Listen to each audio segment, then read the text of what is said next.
नमस्कार, मैं हूं रश्मि और आप देख रहे हैं स्टॉप करप्शन न्यूज। जनता दरबार या भाजपा नेताओं का चुनावी प्रचार। मुंबई के पी दक्षिण वार्ड में हुआ हंगामा।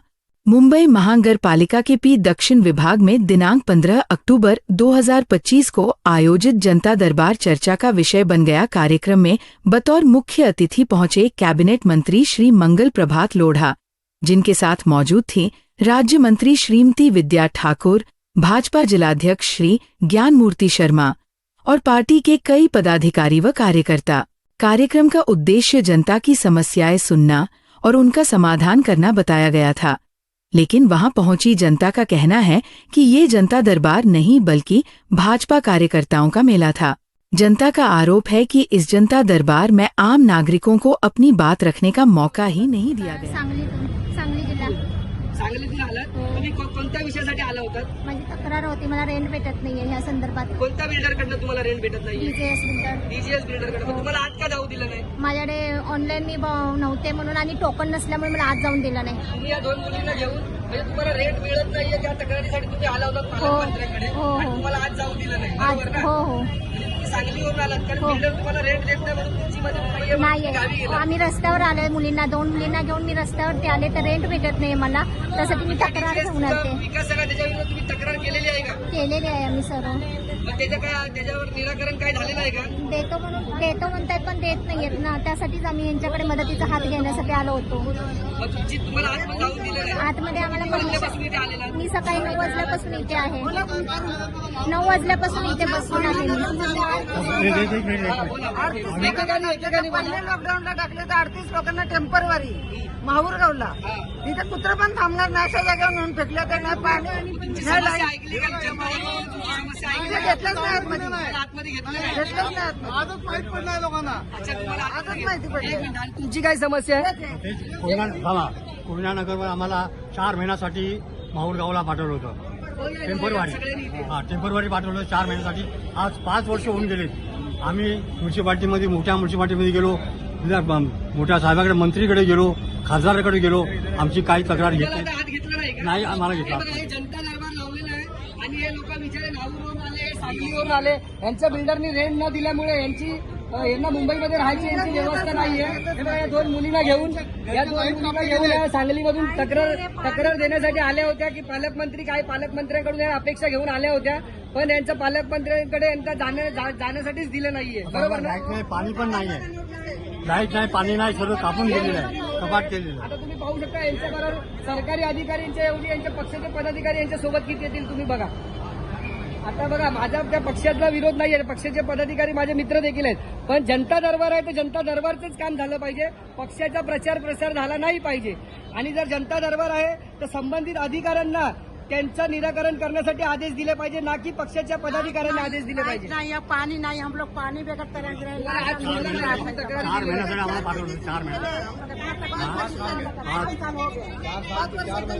जनता दरबारच्या नावाखाली पक्षाचा प्रचार प्रसार, बीजेपी भारतीय जनता पक्षाला आता स्वतःचं जर का तुमचा फंड नसेल म्हणून त्यांनी हे बीएमसीच्या नावाखाली पक्षाचा प्रचार प्रसार चालवलेला आहे आणि याचा आम्ही गोरेगावकर महासंघाच्या वतीने जाहीर। नागरिकों ने बताया कि वे अपनी समस्याएं जैसे बीएमसी, पुलिस, ट्रैफिक, कलेक्टर विभाग से जुड़ी शिकायतें लेकर आए थे, लेकिन किसी भी अधिकारी या मंत्री ने स्पष्ट जवाब नहीं दिया।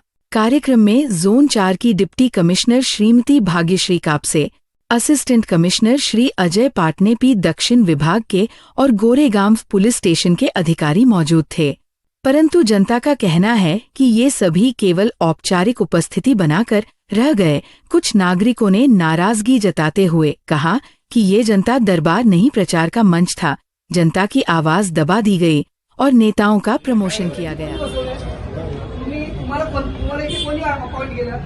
बीएमसीचा हा प्रिमाइसेस बीएमसीचा आहे, बाउन्सरची गरज काय? पोलीस बघतील ना, जर का जनतेला जर जनतेने त्रास दिला तर पोलीस बघतील, तुम्ही बाउन्सरचं इथे काम काय? तुम्हाला कोणी अपॉइंट केलं? मी तुम्हाला विचारतो, कोण माणूस आहे? आमचा माणूस आहे, त्याला बोलवा, कोण आहे त्याला बोलवा। आपण पाहू शकता की बाउन्सर म्हणजे पक्षाच्या कार्यकर्त्यांचा जर कोणी विरोध केला तर बाउन्सरच्या माध्यमातून त्यांना बाजूला करायचं आणि जनता दरबारच्या नावाखाली, हे बघा, हा जनता दरबार लावलेला आहे आणि जनता दरबारमध्ये जनतेला दाद घेतलं जात नाही. मी अनेक जनतेचे प्रश्न तुमच्या समोर तुम्हाला साहेब तुमचं काय मत होतं? तुम्हाला आज जाऊ दिलं का? आता जाऊन दिलं. आता जाऊन दिलं. पहिलं का जाऊन दिलं नाही तुम्हाला? ते म्हणतात कुपन घेऊन या म्हणून. तुम्ही वरतीचे गोंधळ घातला. हा मी तुम्ही माझं गोंधळ घातला वरती. तुम्हाला आज जाऊ दिलं नव्हतं. ऐकून घ्या, मी फॉर्म भरला, तिथे एक टोकन भेटते, ते टोकन तिथे संपलेले. हा जनता ऐकून घ्या, दरबार आहे, जनता की दरबार कार्यकर आहे, ऐकून घ्या. कार्यकर्ता मेळावा आहे. आपण भारतीय एक चांगले नागरिक आहोत आणि मला गुजराती, मराठी, हिंदी, इंग्लिश मी सर्व भाषा मी बोलतो. आज राष्ट्राला चांगलं करायचं असेल मराठीमध्ये म्हटल्यावर जनतेचं ऐकलं पाहिजे की नाही? जनताचे ऐकणार आणि जनतानी साथ पण दिलं पाहिजे. आणि ह्या पुढच्या भविष्यात कसं करायचं आणि चौकी बनवायसाठी मी हात जोडून विनंती करतो. हा माणूस ट्रॅफिक कंट्रोल करत असतो. लोकाले चांगले ट्रॅफिकवाले भाव नसतात जागेवरती. लावायचे. पूर्ण रत्ना हॉटेलच्या नाक्यावर पासून पार तिथे एमजी रोड पर्यंत आणि मी संबंधित तक्रारीसाठी मी त्या संबंधित व्यक्तींना घेऊन आलो होतो. माझ्याकडे व्हिडिओ बघा, माझा कॅमेरा चालू आहे. जेवढ्या घटनाक्रम झालेला आहे ह्या माझ्या या कॅमेऱ्यामध्ये सर्व रेकॉर्डिंग झालेलं आहे. तर मला एवढंच म्हणायचं आहे, जर जनता दरबार आहे तर जनतेचे प्रश्न ऐकले पाहिजे, ना की तुमच्या पक्षाच्या पदाधिकाऱ्यांनी निवडून आणलेले जे काय तुम्ही ऑनलाईन टोकन. अरे ऑनलाईन तुम्ही अर्ज घेता, तुम्ही पालकमंत्री मुंबई शहराचे आहात, तुम्ही पक्षाचे पदाधिकारी आहेत, मान्य आहे आम्हाला. ते पक्षाच्या तुमच्या नेत्यांचे, पक्षाच्या तुमच्या संबंधित कार्यकर्त्यांचे जे काही प्रश्न असतील, त्यांच्या ज्या काही समस्या, त्यांचा जो काही प्रचार पत्र असेल तो तुम्ही तुमच्या पक्षाच्या तुमचा जो काही फंड असेल त्याच्यातून केला पाहिजे. या ना की या बीएमसीच्या अधिकाऱ्यांच्या, बीएमसीच्या जनतेच्या पैशातून तुम्ही तुमच्या पक्षाच्या पदाधिकाऱ्यांचा प्रचार प्रसार करणं हे अतिशय चुकीचं आहे. माझं सन्माननीय पालकमंत्री मंगलप्रसाद लोढा साहेब यांना विनंती असेल की तुम्ही आमच्या मुंबई शहराचे जे पालकमंत्री आहात आणि सर्वसामान्य जनतेचे प्रश्न जर तुम्ही ऐकून घेऊन त्याच्यावर समस्या तोडगा काढण्यासाठी जर तुम्ही इथे आला असताना जर का तुम्ही संबंधित अधिकाऱ्यांना ते आदेश न देता तुमच्या पक्षांच्या पदाधिकाऱ्यांना आदेश देत असाल तर ते फार चुकीचं आहे आणि हे फार निंदनीय आहे. आणि कारण याचं असं आहे की ज्या संबंधित व्यक्ती आता एसआरएचा जो ज्यांना रेंट नाही मिळालाय त्या तिथे बिचारा गावावरून आले, त्या आज रस्त्यावर राहण्याची त्यांची वेळ आहे. तो विषयच ऐकून घेतला नाही. माझे 3-4 विषय होते, 3-4 विषयामधला एक विषय घेतला, त्यानंतर मी पक्षाच्या संबंधित बोलल्याबरोबर बाकीचे विषय ऐकण्यात त्यांनी टाळाटाळ केली. मग हे चुकीचं आहे. मग जनता दरबार कशाला बोलतात? जनता दरबार नाव काढून इथे बीजेपीचा प्रचार प्रसार अभियान हे नाव दिलं पाहिजे होतं.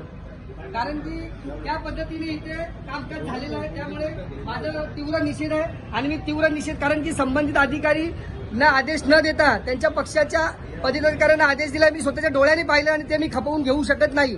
एक सामाजिक क्षेत्रामध्ये काम करत असताना जर का तुम्ही संबंधित पोलीस अधिकारी, तुम्ही बीएमसी अधिकारी, एसआरए अधिकारी यांना बोलवलं असताना जर का तुम्ही तुमच्या पक्षाच्या पदाधिकाऱ्यांना संबंधित तक्रारदारांचं निवारण करण्यासाठी सांगत असाल तर खेद व्यक्त करणं म्हणजे ते जे अधिकारी आहे ते कमकुवत आहे. आणि हे जे बाउन्सर वगैरे मानले म्हणजे पोलीस प्रशासन का निष्क्रिय आहे का?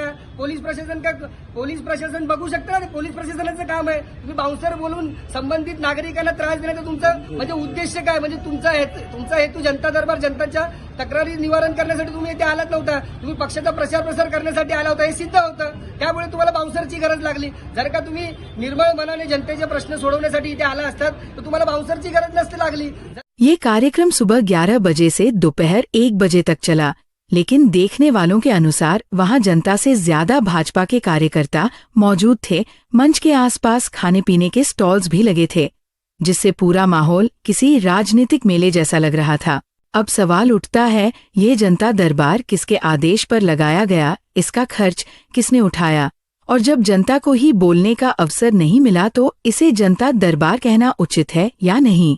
स्थानीय लोगों का कहना है कि ये कार्यक्रम चुनावी माहौल में राजनीतिक लाभ के लिए आयोजित किया गया, न कि जनता की समस्याएं सुनने के लिए. अब देखना यह है कि इस कार्यक्रम से भाजपा नेताओं को कितना राजनीतिक फायदा मिलता है और जनता को कितना न्याय. यही थी हमारी खास रिपोर्ट गोरेगांव पश्चिमी दक्षिण विभाग से. और हमारे चैनल को सब्सक्राइब करना न भूलें. जय हिंद, जय महाराष्ट्र.